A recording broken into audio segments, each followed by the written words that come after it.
every artist should read this book. And when I say every artist, I mean every person, not just an artist, but every living human being who has the capability to comprehend and read shall read this book. There is an instance in everybody's life where they come across creation. Sometimes now people leave that creation behind, or they stop creating altogether once they pass a certain point in their life, and then they sometime again encounter it in the future when they want to, let's say, have a hobby or just do something at their leisure time. And this basically explains it all, the entire process. Now, more than explanation, it's a commentary, it's a bird's eye view on how everything happens. And Rick Rubin, the author himself, he has been such an integral part of many projects, many music projects, many movies, or many creative decisions that were made in these projects. And that is what is super interesting about this author. Now, the reason I wanted to read this book is because simply the creative act, a way of being. This integrates this creative life into your actual being. This is about you living the creative life. This is not that your creative life is different than your normal life. It cannot be. It's like you can only breathe in the naturalness of this life once you are in it. You cannot just swirl around its edges and try to think that you are on the path. Sure, you can know of the path. You can be like, okay, this is where the path leads to. But until and unless you drive on that entire path, or you walk on that path, you will not realize the entire experience of what that path is. And this beautifully explains it all, from the state where you have ideas to the point of action where you try to create something, and the dilemmas you face while creating something, the things that happen in that process. Some things you like, some things you don't like, some things you try to control, some things you don't. Sometimes there's a collaborative effort, sometimes you try to make something happen but it doesn't, it turns out to be something entirely different. And it just explains it all. It puts a nice perspective. It puts this guidance on what you should expect and what the best thing you can do, or what the best next step can be. And there is a reason I think this book is very well established amongst many creatives, or many people have already read it. But again, this was my first time reading it, so I was like, let's make this video. So there is a reason this book literally exists, and it exists, and people respect it, and people read it, and people find it to be good, is because it is actually helpful. It is not just some tips or tricks to do something. No, it's how our life is naturally led, and in that there are certain points or certain things that we are not aware of. This book puts that things which we are not aware of in words. And sometimes we just, bypass things. We are like, okay, yeah, this is happening. We don't even put our mind to it. But when you read this, you will realize, oh, I've been through this, but I didn't quite mind it. I didn't quite register it in my mind. So this puts perspective about your awareness in the creative process, how aware you are.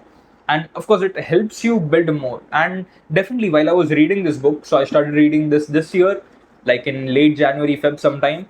But yeah, when I started reading this book, I genuinely felt more aware about the creative process that I was working in. It gave me good points to work on. It gave me good enthusiasm to look forward to certain things and to switch between places, or switch between, projects which I was already doing. But it was like I wasn't registering it as I was bored of this, that is why I was doing that. Or I didn't find ideas here, that is why I was doing this other project. So that puts it in perspective. And sometimes, sometimes it's not even boredom, sometimes it's not even, what do you say, not having ideas. Sometimes it's just pure laziness, you just not wanting to do it. And that is when you kind of realize these states you are in, and how you really confront them, and sometimes be at ease with them. And literally, everybody should read this, not just a creative person, because every person is inherently creative. This is the message of this book. Like, everybody has this life of creativity that sometimes we do not even, put an eye to, we do not even look towards. But everybody has that, or everybody goes through it at some point in their life. And this beautifully puts it in the words. And this sign that you are seeing here, this is the sign of the sun. Like, the circle and the dot, this is the sign of the sun. And definitely, it feels of radiance, it feels of a guiding path, it feels of this natural light that is put into our mind, our own mind, through this lens, through this book's lens. And just makes perfect sense. And again, there are like beautiful chapters in here. Some are short, some are decently sized. And yeah, there are like many chapters. They don't have numbers, that's fine. Yes, okay, so there are 78 areas of thought. And yeah, I've read the entirety. It's just great. And every chapter is different. Every chapter, sure, can allude to a previous chapter or something, but every chapter is its own thing. You can always even if you open up a random chapter, you will get to know something, you'll get to understand something more.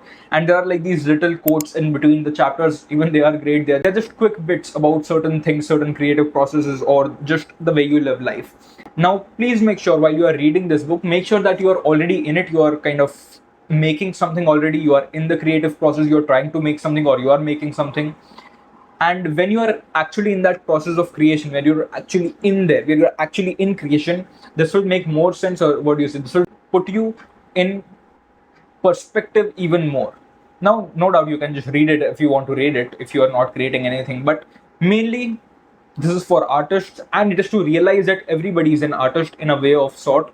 And it's for you to realize that even you are an artist, and what are you creating, you just have to put your eyes towards it. In fact, there is already a creative output from you. You just have to realize and channelize a larger output towards that particular area or that particular thought. And so yeah, this book is beautifully written. It's a good guidance book. It's more than that, it's just a process that you are actually in, and just words it correctly. So yeah, I just love it, and it was a great book, honestly. In fact, I will even reread it because it has just so much to unpack. Like each and every single chapter can be a video on its own. That's the impact, or that's the kind of value this book is. And yeah, I mean, get your hands on it or read. I don't know if there's a digital copy available. I would definitely look forward to Rick Rubin's new book if he ever releases it. I would love to take a look in it. I would love to read that. And yeah, that's it. Sub the channel, and I'll see you in the next.